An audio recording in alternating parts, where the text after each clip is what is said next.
GeoGebraren tresna barran agertzen diren multzoak aztertzen jarraituko dugu. Egin ditzagun irudi independiente batzuk. Zuzen bat, bigarren zuzen bat, zuzenki bat, zuzen erdi bat, hemendik abiatzen dena,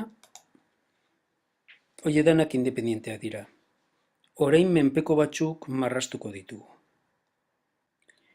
Multzo honetan dauden tresnek irudi menpekoak egiteko balio dute.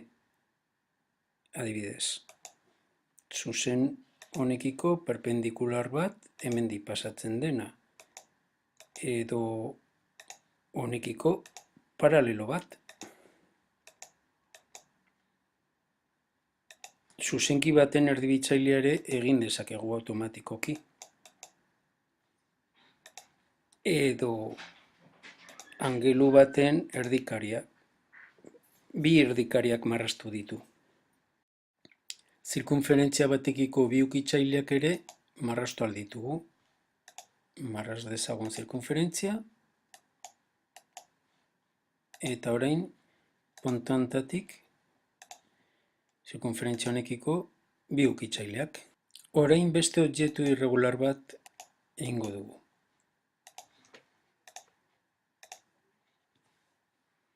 Pentagono bat. Tresna barraren multzo honetan dauden tresnek aurretik egindako irudiak neurtzeko balio dute. Angeloak, zuzenkien luzera edo bi puntuen arteko distantzia, irudi baten azalera edo zuzen baten malda ere neurtu ahalko ditugu. Hemen ditugu irudi batzuk aurretik sortuta eta alboan dagozkien koordenatuak, formulak eta bar. Eta neurriak ere agertzen dira. Poligonaren kasuan, hemen bezala bere perimetroa zenbat neurtzen duen, agertzen da. Baina bestelako neurriak egin nahi baditugu, jo beharko dugu multzo honetara. Angeloak neurtu nahi ditugula, adibidez poligonetan angelo honek zenbat neurtzen duen, automatikoki zehazten digu. Kanpoko angeloa bada, neurtu nahi duguna, horrela ez, horrela baizik. Barruko angeloa 213 grado, kanpokoa 156,76 grado neurtzen duelarik. Hau da, angeloa neurtzerakoan, importantea da ze ordenatan klikatzen dugun. Erdiko puntua beti izango da angeloaren erpina, baina ez da gauza bera egitea klik, klik eta klik, orduan barneko angeloa neurtuko dugu, edo klik, klik eta klik. Horrela, kanpoko angeloa geratzen da neurtuta. Distantziak izan daitezke luzerak, zirkunferentziaren luzera. Honek ez dauka luzerarik, orduan klik egin arren ez da ezer gertatzen. Luzera, bere luzera agertzen da, zuzenkiarena, elipsia ere badu luzera bat, baina ez digu neurtzen. Puntua ere ezin da neurtu, noski.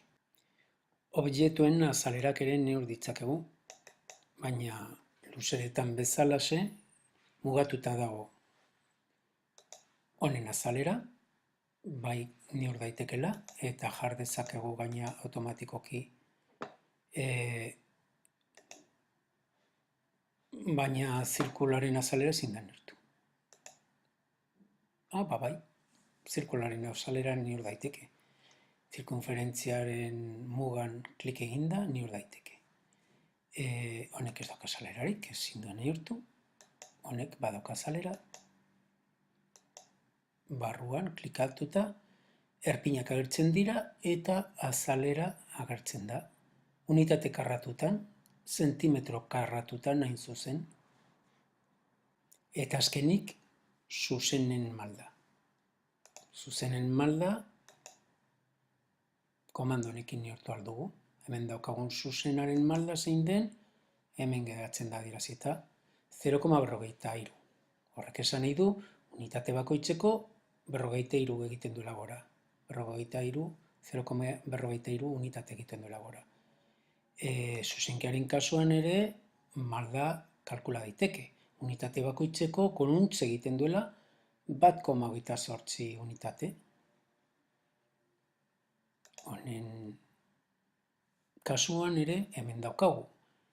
Unitate bakoitzeko 2,75 unitate konuntz.